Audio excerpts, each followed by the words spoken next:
What is going on, everyone? Welcome to this video. In this video, I am going to explain exactly step by step the steps I'm taking to hire and then start training. Well, in this series I will do. In this video, I'm just going to talk about the steps I'm doing to hire my two virtual assistants that I'm taking on for sourcing virtual assistants for my Amazon FBA business.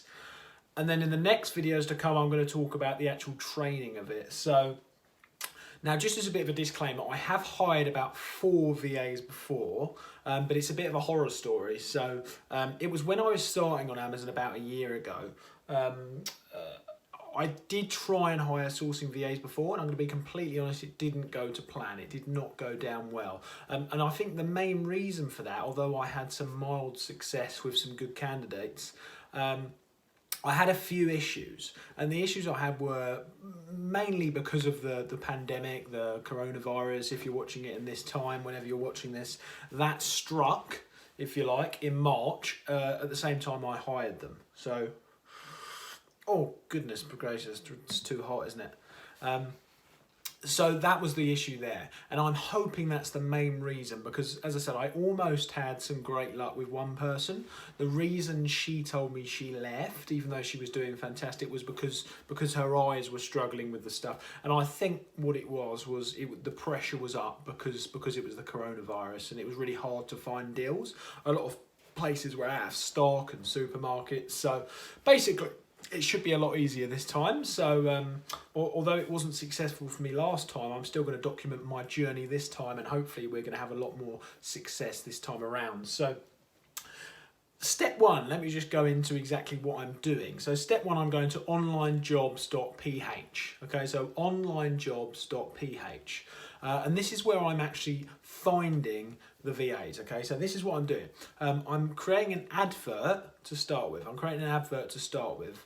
On onlinejobs.ph, and it's got to be quite a detailed advert. Obviously I can't go into every step by step of the detail in this video, but I go into serious detail in the advert, explaining the exact sort of pay that I'm offering, the potential of career progression in my company, but obviously be completely honest with whatever your company is going to offer your VA. So this is what I'm first doing. You need to create your own advert.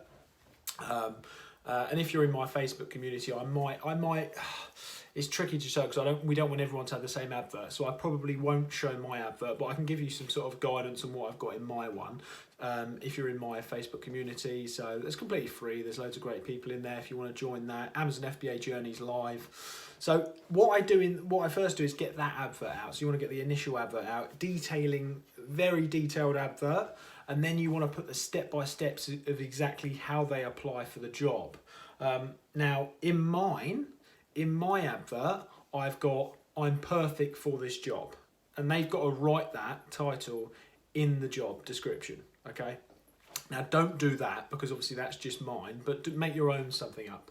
Give them specific instructions as to what they need to do in order to apply for your job, so that you know you're not messing around. Okay, so that's sort of phase one. So when the emails start coming in, because they will start flooding in if you do the description correctly on onlinejobs.ph, when the job applications start coming in, you instantly know whether they're a good or a bad possible candidate 90% of the time, I think, because they follow the steps straight away in the title by putting the title which you've requested in the advert.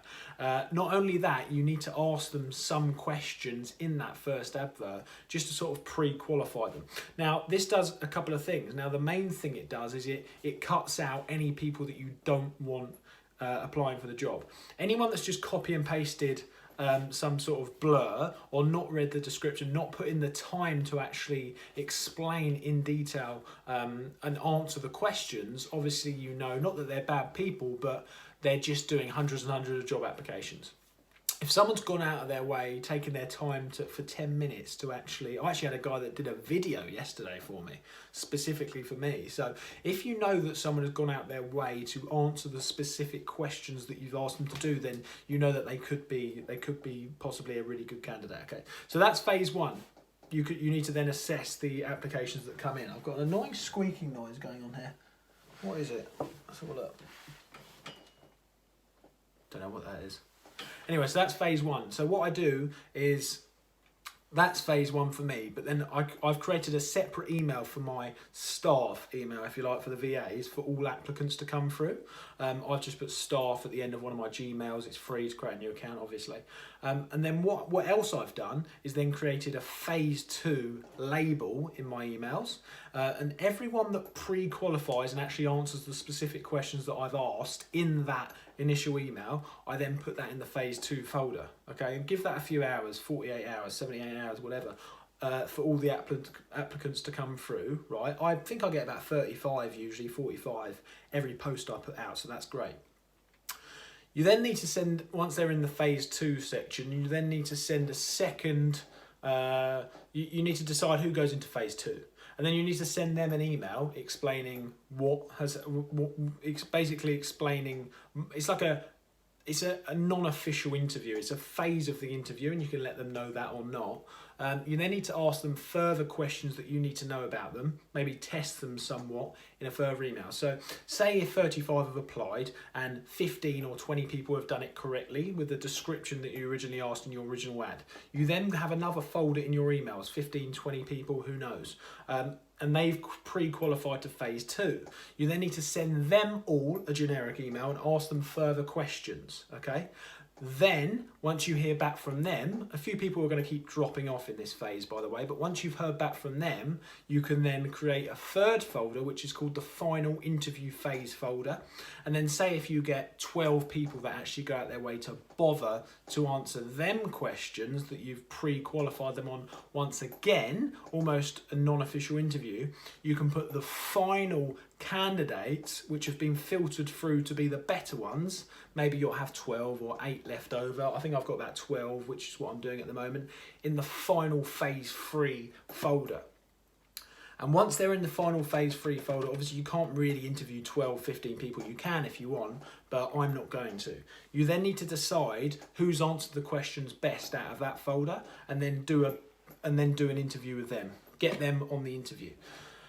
That's my way of hiring a sourcing VA from online jobs.Ph. And as I say, this is still a complete trial for me. I've had some luck before, but I didn't quite get a long-standing VA from doing it. But I do know this is a very good way of doing it, and it's soon to be. And obviously, I'm going to update you on my journey on the training part and getting set up for training them in one of the next videos. But I hope that's helped give you a basis on how you start recruiting. Now, by the way, if anyone wants to start recruiting their VA now, then just do it along with me, because I'm doing this process right now, so you could start doing it with me. I'll drop a link for online jobs.Ph below, and that's how I'm sort of doing it. So anyway, let's catch up in the next video, and I'll explain how it's gone with me hiring these virtual assistants. And I'm looking to take 2, maybe 3 on right now, just because I don't want to have the issue where taking one on and then that one person leaves and then we've got to start the process again. But obviously it's cash flow dependent, so and it's cash in bank dependent. So if you can't afford it, then obviously don't do it. But if you can afford it, it could be worth something doing, taking on 2 at the same time, just in case one leaves or whatever. It's just always thinking bigger, isn't it? But I hope that's helped, and I'll see you in the next video.